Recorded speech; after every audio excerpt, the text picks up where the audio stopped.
Hey, as we're getting started, of course, welcome. I can tell by the crowd size that there's a lot of interest in the topic we're going to be talking about because it is happening in real time right now on the other side of this world, if not in other places, perhaps soon. We hope not, but we know what is happening right now.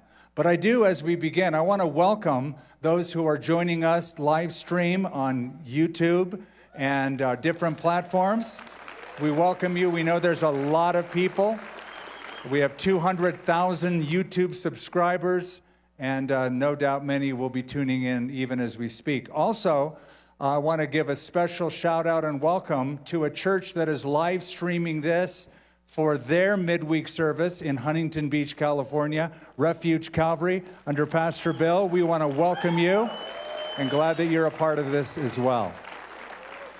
I was in Germany last Saturday, in Essen, Germany, in the afternoon, evening in Germany, with a group of pastors in a room, hundreds of pastors, and I got a text from my wife that said Israel is at war. Rockets were fired. I looked and I thought, well, rockets get fired in Israel a lot, so I didn't know how alarmed to be. But then she plainly said Israel is at war. And then she gave me a call and followed up and told me what was going on with the news. You know what happened. And what happened on the 50th anniversary of the Yom Kippur War. It was on a very significant day, as these things are wont to happen on. It was on the last day of that festival of Sukkot, Simchat Torah, where people are celebrating the law. It was the final reading of the law. The people were supposed to be joyfully celebrating that. In 1973, the Yom Kippur War was launched by Arab neighbors who sought to take Israel completely off guard, and they did. Israel did not expect what happened 50 years ago, and as we discovered, Israel did not expect what happened the other day. On Saturday, 3,500 rockets were launched from Gaza into Israeli territories indiscriminately. Just let it fall where they may, kill whoever it would kill. That has been the pattern in the past. Then, as you know, armed terrorists went across the border at several different porous places, invaded towns, attacked kibbutzim, went from house to house, killing families, beheading babies, killing elderly people, Holocaust survivors, taking many of them hostages, burning them in their vehicles when they sought to escape. ISIS-like methodology, door-to-door, women and children. 1,200 dead in Israel, including 22 Americans. They will say it is the bloodiest day in Israeli history in the modern state of Israel. That's significant. It's not a skirmish. It's an all-out declaration of war. It's the bloodiest day in Israel's history, in modern-day Israel. It is equivalent in our country of 9/11 times 10. If you look at the population of that country versus the population of this country, it is like 10 or 11 9/11 happenings overnight. Now, why are we doing a special night devoted to this? Well, first of all, it's on all the news channels, and we're wondering what significance this has with those of us who believe in and trust in the revelation of Scripture. But also, because every now and then in life, you're given a moment where you have moral clarity like no other moment. When you are able to have a certain kind of perspicuity into a situation that you have not had up to that point. You are able to see pure evil, and such is that moment. The world has now seen the side of a terrorist organization, Hamas, like Hezbollah, like several others under different names. They're able to see the face of these organizations, the kind of things that Israel told us they did and believed in, but the world wasn't so sure. Now we're sure. Now we have the kind of clarity that we didn't have otherwise. Now, what I have planned for this evening, I'm going to wrap it up with some added information and some biblical insight. But I've asked a couple of people to join me. And I conducted these interviews yesterday. The first is from a good friend of ours who lives in Jerusalem. He has immigrated there with his family. He's New York Times best-selling author Joel Rosenberg. Will be joining us from Jerusalem. And he also is the founder of the Joshua Fund and All Israel News and All Arab News. These are news outlets that give you up-to-date occurrences of what's happening in the Middle East with his team on the ground. Also, he does on TBN every week what's called the Rosenberg Report. So we're going to roll this interview with Joel, and then I'll be back to introduce our next guest. Well, Joel, thank you so much, first of all, for taking time and being with us. I know you've got a lot of demand with what you do and where you are. Joel, you immigrated with your family to Israel, and you have seen rockets being shot into Israel over the last several years, but this is different, wouldn't you say? This is unlike anything I've ever seen before, Skip. I first came to Israel 36 years ago to study at Tel Aviv University, and you're right, I've been coming back and forth ever since, starting the Joshua Fund, starting All Israel News, and of course, becoming a dual U.S.-Israeli citizen 9 years ago. And when we arrived in August of 2014, we arrived in the midst of a rocket war, and about 4,000 rockets were fired in a month at Israel. And people thought we were crazy to come here, but God had called us.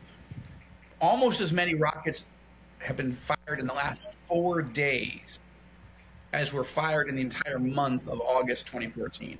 Okay, so that just gives you a sense of the scope. Look at that. This is Israel's Pearl Harbor.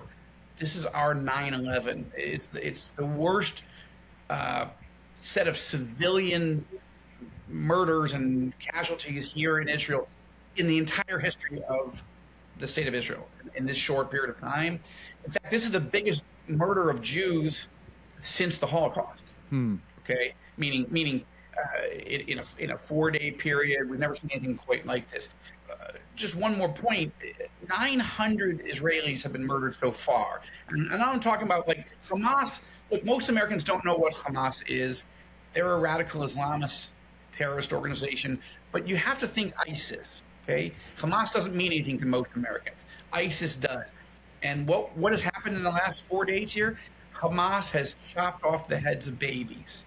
Okay, they've shot children in front of their mothers. They've shot and murdered mothers in front of their children. They've burned houses with Jews trapped in them to kill them. And like, it's just off the charts, demonic, satanic, and it's got everyone just in shock, grieving, of course, angry. But I think grief is the number one emotion that people are dealing with right now. And now we have to get ready to really go on offense. Your prime minister has declared formally a declaration of war. And so with that, what is the sense of the people there, the population in general? Are any of them optimistic about this? Of course, grieving, scared. Are they resolved going forward? Oh, absolutely resolved. There's no question. We're going to win this war, but it's going to be messy. We're probably going to have to invade Gaza. Remember, this is an important point, Skip, to just bring up right up front. Israel does not occupy the Gaza Strip, right? We're accused of it, but it's not true. In 2005, our prime minister at that time decided to pull all Israeli soldiers and all Israeli civilians out of the Gaza Strip and just give the Gaza Strip to the Palestinians as a gift. You can have it. We don't want it anymore. Okay? So there's no actual reason for a terrorist to come across the border and tell us, oh, we're here to, fight you because you're occupying our land. We're not. Here they are. They're contained. The Gaza area is contained. but they're getting some kind of replenishment of the weapons that they use from somewhere. Talk about that. What country's behind this? Well, the main funder and supplier of arms and strategy and direction is Iran, the terrorist regime in Iran. So that's a problem. One of the ways the Iranians get their supplies of weapons in is by disaggregating them and hiding them in shipments of humanitarian relief goods or whatever, or that they're dual use things. Like a lot of the missiles or rockets are actually built in metal shops in Gaza. Okay, but they're not that sophisticated, so you can just keep building thousands and thousands and thousands and thousands of them. Based on just scrap metal or metal that you're bringing in to reconstruct, damaged buildings and build new high rises. So a lot of international aid gets siphoned off by Hamas and used to build terror tunnels, weapons, and so forth. But yes, and then whole weapons are smuggled in sometimes. We thought we were doing a good job at sealing it off, but clearly Iran and Hamas has blindsided us by being far better prepared than Israeli intelligence realized. And that's a colossal failure, a staggering failure of Israeli intelligence. And there will be a political price to pay for those in power if they don't win this war so successfully that everybody focuses on, on the victory rather than this horrific early set of defeats. So I think the political future of Prime Minister Netanyahu was very much in doubt. He was unpopular before the war began, but his sort of saving grace was he was always considered Mr. Security. And now that has blown a hole in the side of his brand, he was the one who made peace with four Arab countries, right? The Abraham Accords. Netanyahu's the one that has kept us out of major wars in the region and protected us. And he has done a good job, but something went wrong. Okay, now Hamas doesn't do anything on its own. It's all the direction comes from Iran. Okay, so why does Iran want to pick a fight with us now? Because they want to blow up the peace process. They are terrified. The Iranian regime is terrified of the idea of an Israeli-Saudi peace treaty, because that would essentially be the end of the Arab-Israeli conflict as we've known it, right? And so what has been the Iranian strategy here? The Iranian leadership strategy is tell Hamas to go into Israel in this massive attack, then lure Israel into a ground war inside Gaza, which is going to be incredibly messy. It's urban warfare, street to street, house to house, apartment to apartment, booby trap, landmines. There are going to be high Israeli casualties, and there's going to be high Palestinian casualties. And what does Iran want at the leadership level? What does the supreme leader of Iran want? Yes, of course he wants dead Jews, but what he really wants is dead Palestinians. Now you say, well, why would the supreme leader of Iran want dead Palestinians?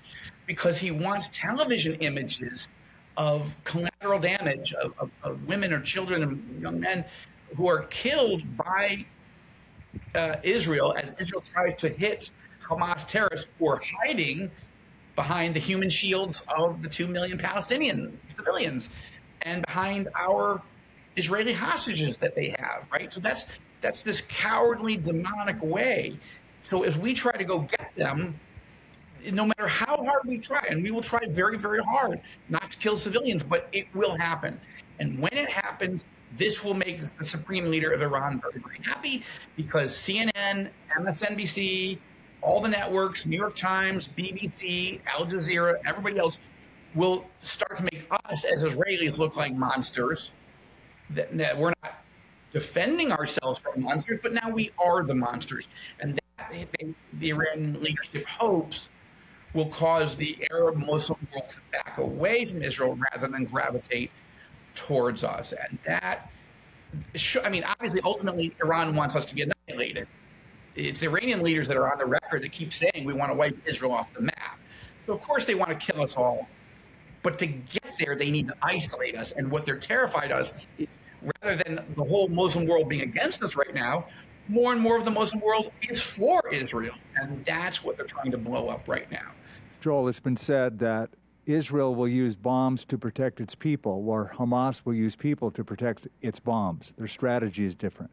So now that an incursion has happened into Gaza, there's rubble from the bombings, and there's going to be, it seems like, from what you just said, a house-to-house, door-to-door. Is the thought that it's just going to be a slight incursion, or is it going to be a total takeover of Gaza? There hasn't been an Israeli ground operation inside Gaza, I don't think, since 2014. I think it was called Operation Protective Edge. And then Israel just decided, you know what? It's not worth it. It's not worth any of our soldiers getting killed. Why don't we just keep building out the Iron Dome system? Because at that point, it was, quote, just rockets coming at us. And if we can shoot 95% of them down, then that keeps us from having to go invade Gaza. But this has changed the calculus. But Hamas has just done in 4 days what nobody else could do in the last year, which is unify Israel. Israel's 100% unified. And in fact, Netanyahu last night on television called for the leaders of the opposition parties to join him in an emergency unity government. Those negotiations are ongoing. I think that will probably happen. I think it should happen. And so then we'll be at war. But I think we're going into the biggest invasion of Gaza ever, because I think that the unified position is enough. We can never let this happen again. And the only way is to go into Gaza so hard and so deep as to completely eradicate Hamas forever. That will be hard. That will be bloody. But there's a prophetic angle to this, Skip. It's possible that if this happened and Israel truly wins and completely eliminates Hamas, suddenly Gaza would be peaceful. And this would add to the sense of Israel's becoming more and more peaceful with more and more of its neighbors. I mean, I hate to say it that way, but it's possible that this could be setting up a moment where the Palestinians would realize they're defeated. Don't try to destroy Israel. Learn to live at peace next to Israel. And that could lead to the very conditions of Ezekiel 38, peace and prosperity in Israel, when then Russia, Iran, and these other countries come into attack in Gog and Magog. Too early to draw any conclusions. There's a lot of messiness ahead of us. But I'm just saying, if you look down the road a bit, as bad as this is, it gives Israel 100% unity. Finish this terror movement off. No more. Joel, I know you would say you're not a prophet nor the son of a prophet, but I'm going to ask you to prognosticate just a little bit. No, I'm running nonprofit, Skip. Oh, that's good. We have a tour slated for, and I'm going to get this question, so I'm asking you. We have a tour to Israel slated for May of 2024. You have one coming up as well. So I've speaking to people who have flown this week into Israel, thinking that they're going to be able to go on a tour in the next... Right, Gino Geraci was here. Right. Yeah. And I was talking to Joel James. He has several hundred people coming in over the next couple months. What's your sense of this happening for people? Well, we haven't canceled the Joshua Fund tour for November. Obviously, I'm not encouraging people to come right this moment. I wouldn't project all the way to December or to next May and think that we're going to still be in this crisis. Wars in Israel, even when we say they're long, they're not as long as, the United States going to war in Afghanistan for 20 years. Like, we don't do that here. So we'll know in the next month or so where we are. I would encourage people to keep planning, leaning forward. Joel, I know you got a lot of these lined up. Thank you for taking the time. I expect to see you in May.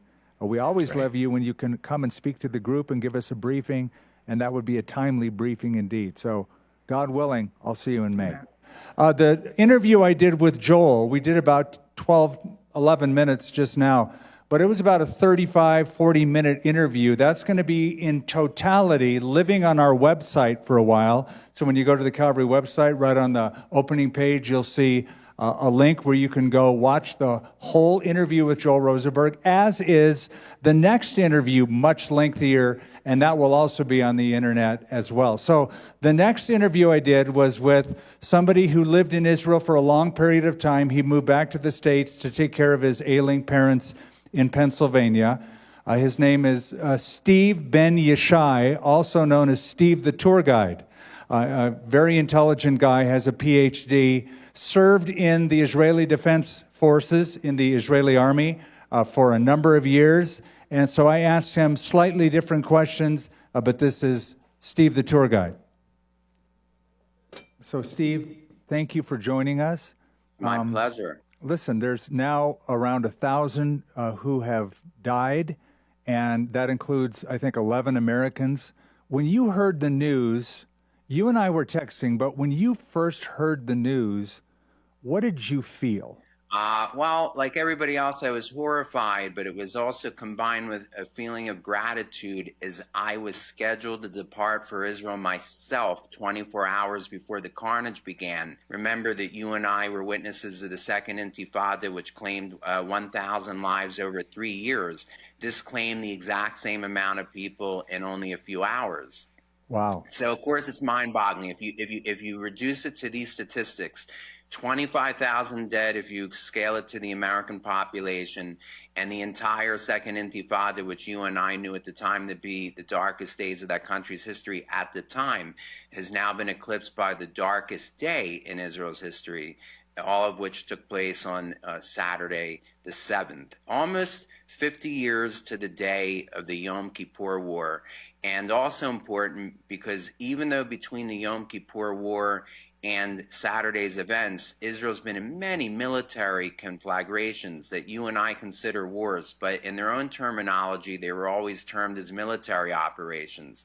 When Israel declared war on Hamas on Sunday, it now made it the first war in 50 years. In other words, to Israel, all those other things were kids' play compared to this war. This is the first declared war that Israel has had since the 1973 Yom Kippur War, which many cite as a precedent for this shocker also. One of the bases that they overran on the Gaza border was a base associated with my own military unit that I was in, the battalion known as the 51st Battalion of the Golani Brigade. And I saw the whole thing filmed by the Hamas invaders, and I saw the Golani flag and, you know, the battalion flag amongst the corpses of the soldiers on the ground.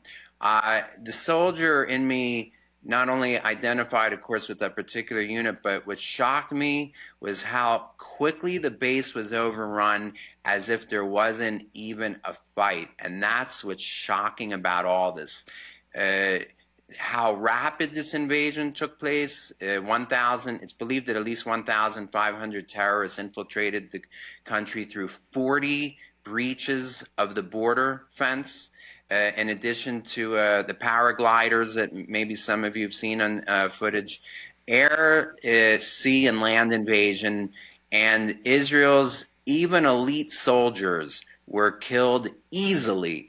And I think that's what adds the humiliation to the shock. It's not only a shock, but it's a humiliation. And I would say that I would tell you that the Second Intifada almost eviscerated what was left of Israel's left wing. And by the way, when I say left wing in the Israeli context, I'm referring to those that have always upheld the belief of land for peace. While that Second Intifada almost eviscerated that movement, this totally destroyed it. I would say there's almost nobody left in Israel. I'm not only referring to people that want to make peace with the Palestinians, but the country's almost united with one voice to flatten Gaza.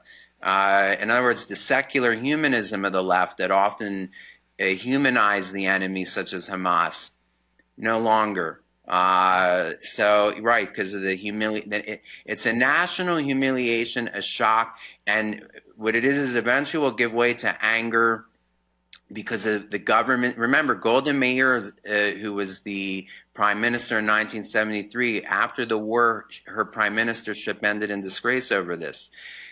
There's no way the current Prime Minister Netanyahu survives this politically. Saturday, October 7th, was the darkest day in Israel's national history. That's not going by my words, but by nearly every single person who comments on it on their media in Hebrew. It's become the consensus. It was the darkest day, the day of infamy. Wow. So, Steve, tell us a little bit about Hamas, this group known as Hamas. We know the name. Most Americans have heard it. I don't think they understand what it is in particular, because there are so many groups in the Middle East that are poised against Israel. Tell us about Hamas. So the name Hamas is an acronym in Arabic for the Islamic Resistance Movement. And according to their charter, they stand for three things I can just think of off the top of my head. Jihad against the Jews in particular, jihad against the world in general. In other words, all infidels. First, the Saturday people means they'll first kill the Jews. Then the Sunday people means they'll secondly kill the Christians. And to set up a global caliphate, the same belief that ISIS had, the same belief that Al-Qaeda had. It's just a local Palestinian expression of it, but with the same inspiration, the same methodology, as became, I'm not sure how aware you have become of the grisly details of this attack, but on one kibbutz that was overrun by these attackers, 40 babies were killed, many of them were beheaded, others were burned alive. So their tactics, similar to what you know of the ISIS era, in Iraq and Syria. And it's a jihadist organization associated with the global jihad, but it's the local Palestinian expression of that global jihad. So, Stephen, look, these are obvious atrocities. There's no question. You see these images and videos coming in, and yet, if you listen to some of the other side, there's a narrative claiming it's Israel's fault. It's what I get on my social media when I put on posts about praying for Israel. There's people who are waiting for this because they want to tout the other narrative. I want you to respond to those who claim this is really Israel's long-term policy consequence. Well, look, first of all, I want to say, Skip, that where people stand on the Arab-Israeli conflict betrays a lot more about them than where they stand on the Arab-Israeli conflict. It cuts down to their orientation on all sorts of things, whether they believe in God or whether they're atheists, whether they're leftists or whether they're rightists. There's many issues behind where people stand on the Arab-Israeli conflict. But, the main charge is that Israel in the past, when they go to war with the Gaza Strip, innocents are killed in the process, and therefore Israel's cruel and kills innocents. And I would say, look, Israel has inadvertently and unintentionally killed innocents in a built-up, the most densely populated strip in the world is the Gaza Strip. The Hamas leadership hides behind its civilian population as a great example that really meets the gold standard of it. Back in 2014, during Operation Cast Lead, the whole Hamas leadership made its headquarters under the main hospital of Gaza City, which presented Israel with the choice, and they were two awful choices. Either preserve the lives of Hamas's leadership to fight that war and fight another day in the future, which is an awful choice. We are living with the consequences of that right now, versus dropping a bomb on that hospital and killing all the people in it and being accused of a war crime. What did they decide to do? Excuse me? What did they decide to do of those two options? Well, there's two choices. They let the Hamas leadership to fight another day, and that same leadership just committed the worst atrocity in Israel's history. Being an American yourself and an Israeli who has lived in both places, what would you leave us with going forward in this situation as believers? What, as it relates to doing research on the media? No, as it relates to how we are to think and pray and responsibly stand for Israel going forward. Excellent. So I think on Saturday we saw a moral clarity that has rarely been presented to us. The face of pure evil on display versus the face of its victims. And I think, Skip, in the next few weeks, a lot of people, including Christians, are going to be put to the test. As Israel entrenches itself in this war, you're going to see the amping up of anti-Semitism is going to amp up dramatically. You're going to see these mass pro-Hamas, pro-Palestinian rallies throughout every American city. It's possible that your coworkers, those that work in secular endeavors, their coworkers are going to confront them and say, aren't you one of these pro-Israel nutjob Christians? Look at these people. Look at these Jews. A lot of Christians are going to be tested. Mm-hmm. And how successful they are on that test has to do with their convictions. And where their convictions are has to do with how much time they spend with the Lord each day. So one of the things, and this may surprise you, this answer, because you were asking me about politics, but now I'll just give my one spiritual insight. We're so bombarded, and unfortunately, so many of us spend so much time in front of cable news more than we do in the presence of the Lord. And we've entered a very dark time where if we're going to survive these days, Skip, if we're going to pass the test as individuals, we have to spend that time in the presence of the Lord and let that other stuff be chatter. And if there's anybody listening to this who can do what you call in Hebrew a hashbon nefesh, an accounting of where's my soul, where's the state of my soul today? Am I allowing my soul to be filled more by cable news and by headlines, and by all the emotions that stirs more than I'm spending quality time with the Lord each day, whether that's in the morning or whatever time that person does that? The well of our strength is in that time, not the time that we spend in front of the TV or news sites. And I just want, and by the way, I'm preaching to myself.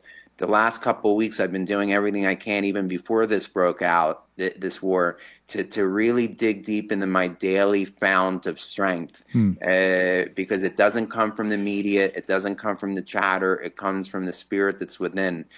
For those of us that are believers.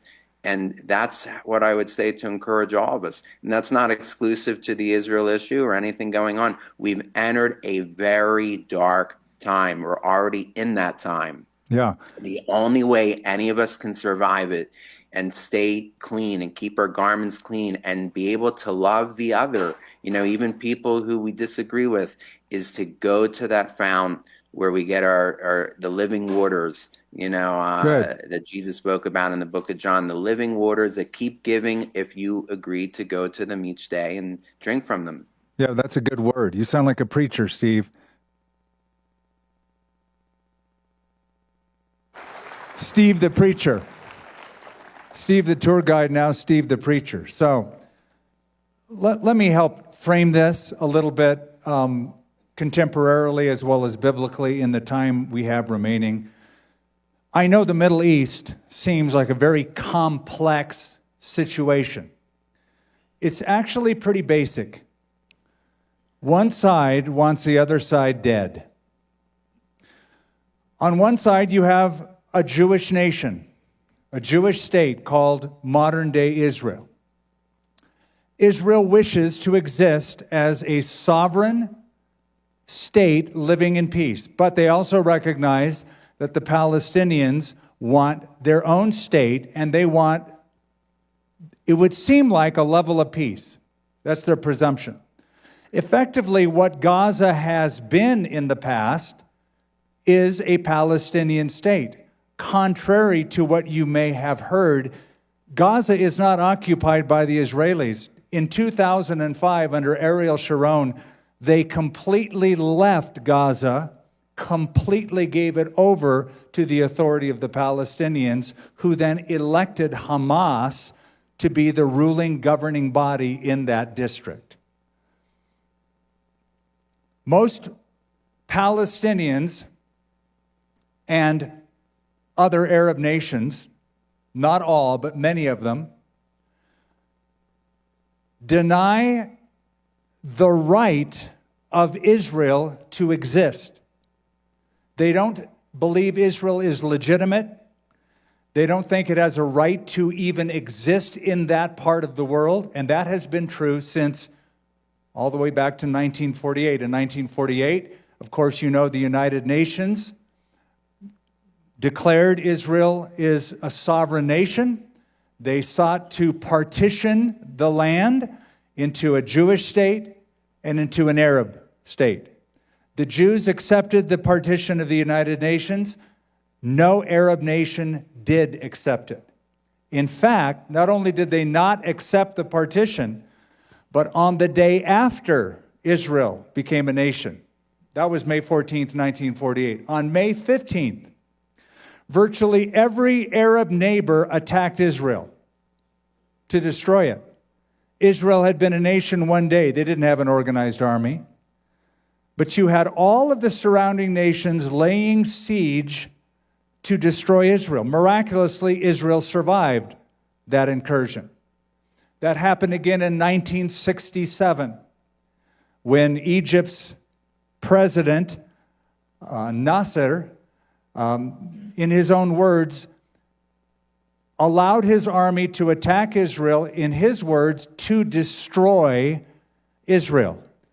On that day, Egypt attacked, Syria attacked, Lebanon attacked, Iraq attacked, and the Jordanians, the Transjordanians also attacked. Israel survived that 1967 incursion. Shortly after that, just a couple of months, was the first time since that war that there was an Arab summit in Sudan, in Khartoum, where the Arab states who were represented at that meeting gave the famous 3 no's going forward. There will be no recognition, there will be no peace, there will be no negotiations. Let me explain that. There will be no recognition. We will never recognize the right of Israel to exist as a sovereign nation. That's number 1, no. 2, no peace. We'll never form a peace agreement or treaty with Israel, secular Israel as a nation. And finally, no negotiation. So no recognition, no peace, no negotiations. So what does that mean? It means no peace treaty can be signed, no agreement can be made. They will never recognize Israel. I want you to get this. There's a charter, for those who care to read it, called the Hamas Charter.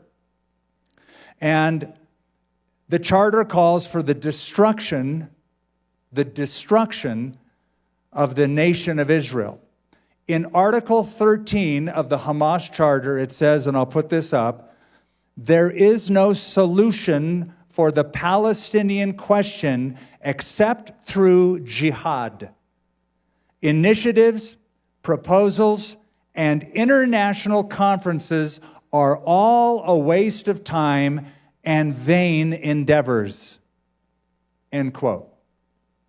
You see what they're saying. Don't bother coming to us to sign an agreement. We'll never agree to anything.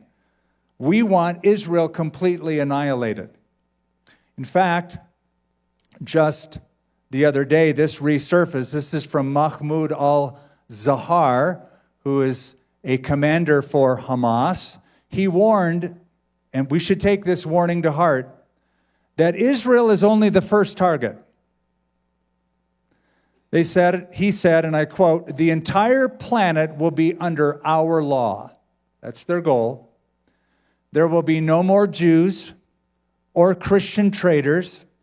The entire 510 million square kilometers of planet Earth will come under a system where there is no injustice, no oppression, no Zionism, and no treacherous Christianity. This is what they believe. The unofficial motto of Hamas, the terrorist organization, is this: we love death as much as the Jews love life. How do you negotiate with that? We love death as much as the Jews love life. So this is why the Palestinians historically have never really settled on any peace agreement. They've never come to a settlement. Though there was an agreement under Bill Clinton, there was a few different agreements historically, the Oslo Accords. It didn't last very long because of this ideology. Instead, Palestinians, Arab nations, especially Iran, who funds some of these terror groups, How did they respond? By sending wave after wave of suicide bombers into the nation. It got so bad that Israel built a security wall for its own protection, which cut out about 90% of that terrorism. And of course, they were chastised. Israel was chastised for defending itself. They also responded by writing curriculum for elementary school students. In the curriculum, it's degrading of the Jewish people. In the curriculum, they're training a whole next generation of terrorists. In elementary schools, they will show children how to behead teddy bears to get them prepped for what we have seen going on this week. This week, Gaza attacked Israel with thousands of rockets. You know how many rockets have been fired indiscriminately, just fired over the border from Gaza into Israel since 2001? That's when they started. Over 20,000 rockets have been fired from Gaza into Israel. Then in 2021, they come up with this brilliant little device called an incendiary balloon. They took balloons and filled them with ignition fuel, tied them to a kite, and flew them over into Israel, hoping that it will light the farms on fire, the forests on fire, some of the cities on fire. Then, as you have seen, paragliders with machine guns coming from Gaza into Israel. Then drones with bombs on them being unleashed. And so now, Israel finally said enough, and they formed this formal declaration of war. That's according to their constitution, Article 40A. They invoked that, and there is now this next level declaration of war. This is not what Israel wanted. They did not begin the attack. They gave Gaza completely to the Palestinians. Ariel Sharon brought any Israeli settlements back, giving it to them since 2005. But look at the words of the fourth Prime Minister of Israel, Golda Meir. She said this: "We can forgive the Arabs for killing our children. We cannot forgive them for forcing us to kill their children. We will only have peace with the Arabs when they love their children more than they hate us."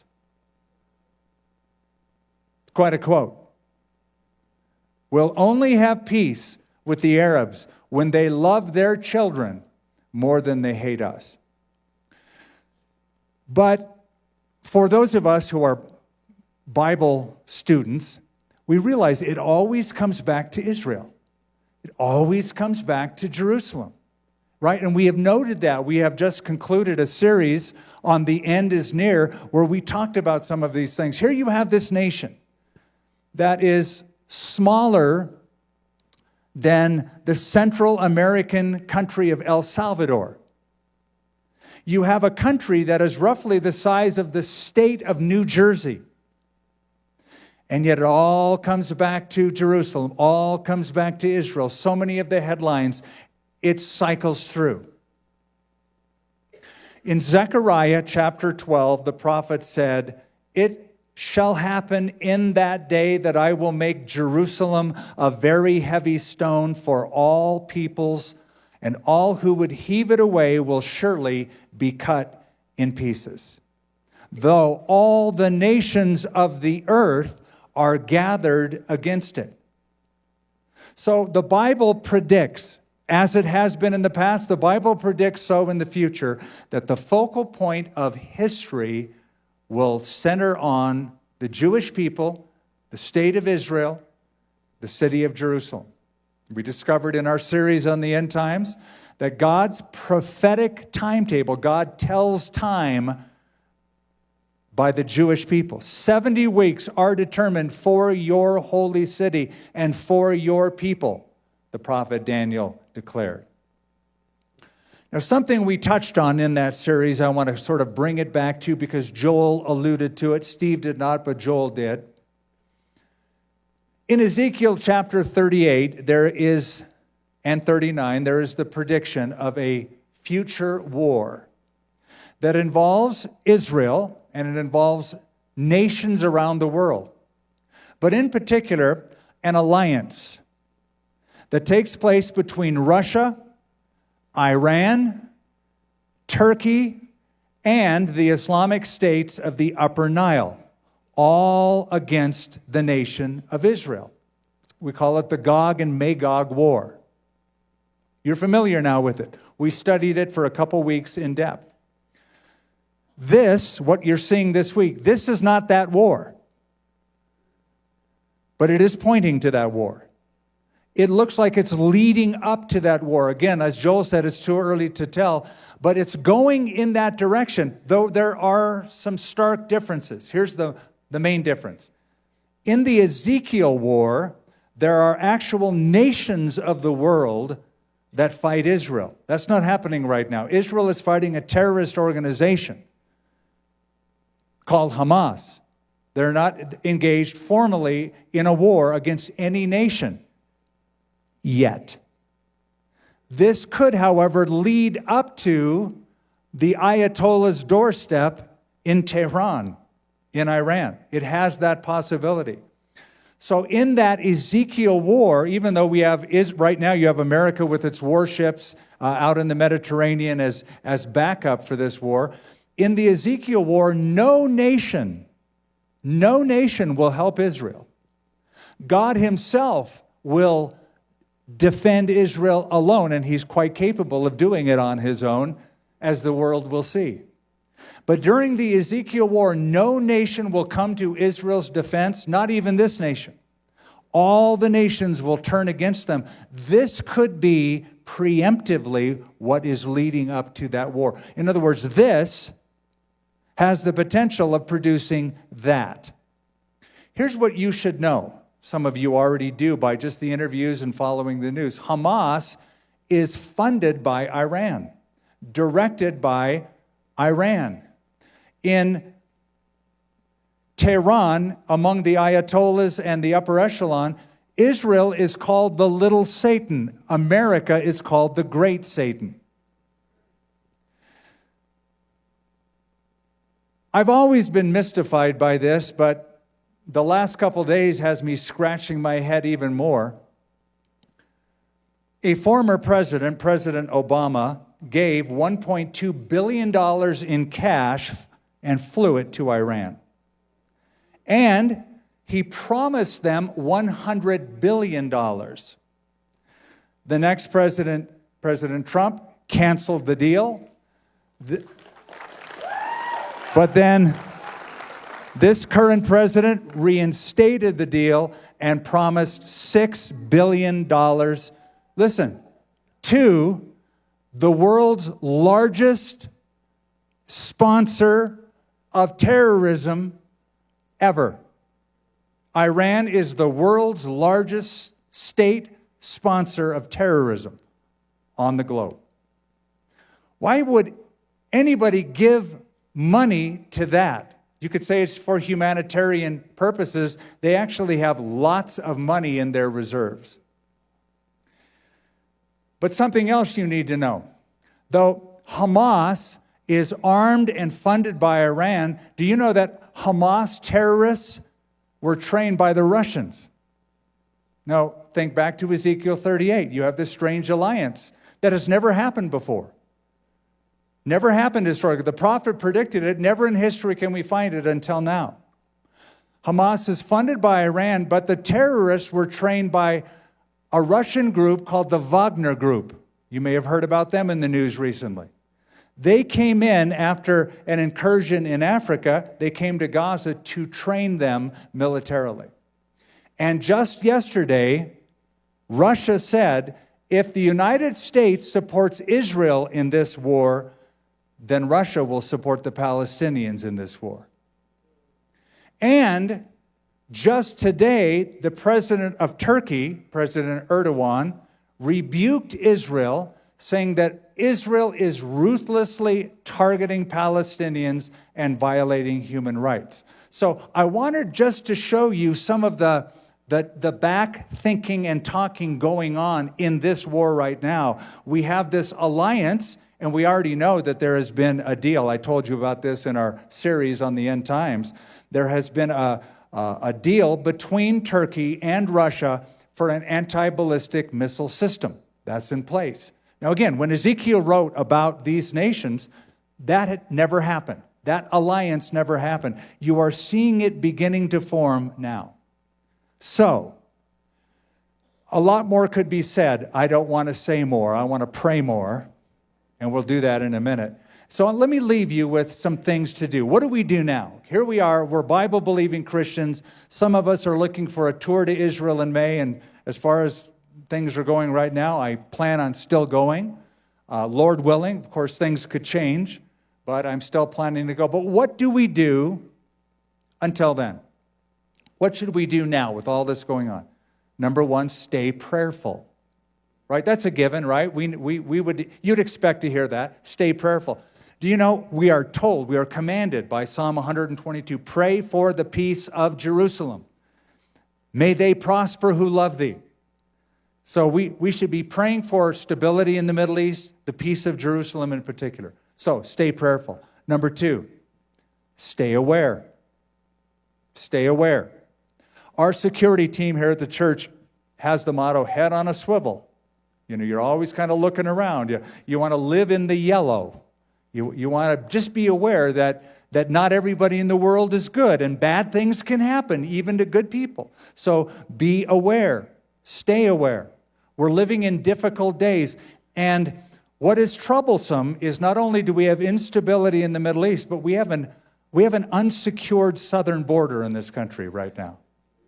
We have tens of thousands of military-age males from Middle Eastern countries included in the incursion at the southern border. We don't know who they are. Many of them, 150 of them, have been on the FBI's terrorist watch list that have come across the border. There's tens of thousands of people who have infiltrated this country, and we don't know who they are, and many times we don't know where they are. So stay informed, stay aware. So stay prayerful, stay aware, and the third is stay informed. How do you stay informed? Well, you could just watch CNN or MSNBC or Fox News or any one particular news source, but I'm going to say whatever you get your news from, wherever you do, add to that All Israel News. Get it from Jerusalem exclusively. AllIsrael.com will take you to All Israel News. They'll give you a daily feed of what's going on there. You can click on links to get more information. They will give you the sourcing of that information so you can go as deep as you want. That's AllIsrael.com. Also, Joel is featured every week on TBM on the Rosenberg Report, and that is rosenbergreport.tv. I would recommend that to you if you want the TV version of the news, rosenbergreport.tv. And above all, when I say be informed, read your Bible regularly. Get to know what God says about these issues, about the last days, about the strength that you can live your life with every day in the midst of these last days. So stay prayerful, stay aware, stay informed, stay strong. Stay strong. Steve said you're going to be tested in the days ahead.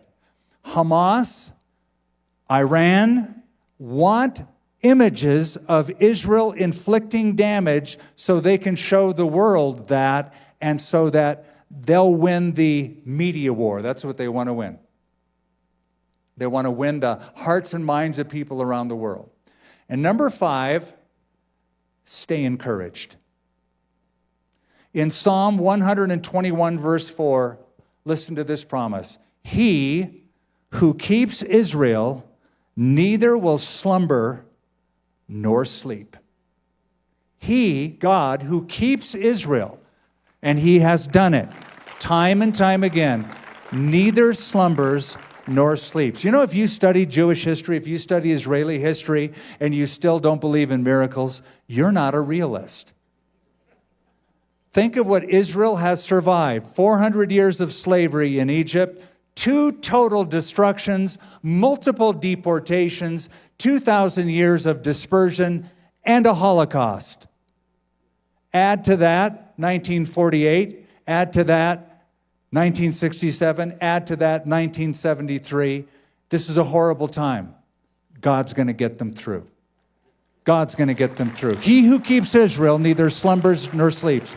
So stay encouraged. And the ultimate encouragement is what Jesus told us. When you see these things begin to take place, lift up your eyes because your redemption draws near. Now, I can tell by the applause that most of y'all here are saved. Right? You're saved. You know it. You're glad you know it. But listen. You're saved for a reason, a purpose. And my challenge to all of us is raise the bar now on your spiritual life. Whatever bar you're at, you keep your quiet time, you love the Lord, you're in fellowship. Now raise the bar. Raise the bar in personal service, personal fellowship, witnessing. Just raise the bar just a little bit. Because God isn't finished with you yet. And these are dark days, so let's step up to the plate. And I'll encourage you, because you're all here on Wednesday night, devote yourself to a systematic study of the Word of God. And on Wednesday nights, we go through the Bible, the whole Bible, nothing but the Bible, Genesis to Revelation, verse by verse. We happen to be in 2 Kings currently, except for tonight. But I'm going to encourage you, if you're watching by multiple platforms or at our wonderful church friend in Huntington Beach, California, up your personal spiritual bar of commitment, of love for God's people, of love for the Lord. Well, we're going to throw some prayer requests up on the screen, and then we're going to close in a song. And so you can go through these individually. I would encourage you to take 2 or 3 people next to you, pray out loud for these things in small groups, and then we'll get back together and we'll sing.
I'm going to ask you all to stand.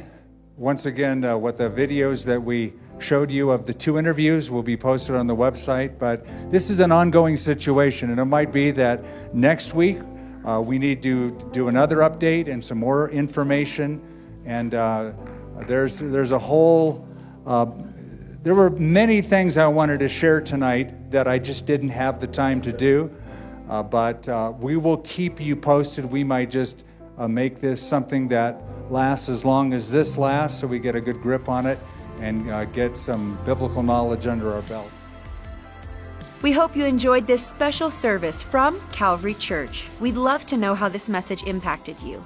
Email us at mystory@calvarynm.church. And just a reminder, you can support this ministry with a financial gift at calvarynm.church/give. Thank you for joining us for this teaching from Calvary Church.